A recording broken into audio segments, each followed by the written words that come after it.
দেখো, প্রথম কথা হচ্ছে স্বাধীন ভারতের ইতিহাসে ৩,৫০০ কিলো নাকি বারুদ কখনো ধরা পড়েনি। না না না, ঠিক আছে, আমি ওটাকেই সত্যি ধরে নিচ্ছি, কিন্তু স্বাধীন ভারতের ইতিহাসে ৩,৫০০ কিলো বারুদ এক জায়গায় জড়ো করা হলো, এটাও স্বাধীন ভারতের ইতিহাসে কখনো হয়নি। এত অপদার্থতা যে বারুদটা তো ওখানে হয় তৈরি হয়েছে, নয় একটু একটু করে এক জায়গায় এনে ৩,৫০০ কিলো জড়ানো। যখন ১ কিলো জড়ো হলো তখন ধরা পড়লো না, যখন ১,০০০ কিলো হলো তখনও ধরা পড়লো না, ৩,৫০০ কিলো যখন ধরা পড়লো তখন ৩,৫০০ কিলো জড়ো করা জমা করা হয়ে গেছে। তো এটা হলো নাকি এই ডিমনিটাইজেশন আর কি যেন নতুন ভারত এইসবের ইয়েতে।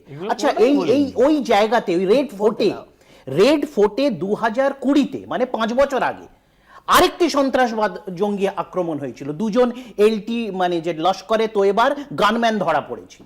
সেই এক্সিকিউশনটা তার গতি প্রকৃতি কোথায় আছে আমরা কিছু জানি না, সেটা এখনো স্টিল পেন্ডিং। ২০০৫-এ সত্যম এবং লিবার্টি হলে যে বিস্ফোরণ হয়েছিল ওই দিল্লিতেই, সেটার ২০২২-এ একজনকে ছেড়ে দেওয়া হলো এবং ৫ জন নিজেকে অপরাধী স্বীকার করে নিল। এখন তার কেসটা কোথায় আছে আমরা জানি না। ২০০৫ সালে আরেকটা বিস্ফোরণ হলো যেখানে ৬২ জন মারা গেছে, ২১০ জন ইনজিওর্ড হলো। ৩ জায়গায় বিস্ফোরণ হয়েছিল দিল্লিতে ২০০৫ সালে।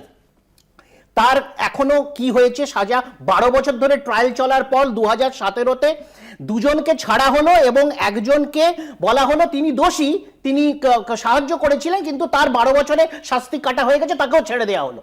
তার বাকিরা কে ধরা পড়লো কি ইয়ে হলো আমরা জানি না।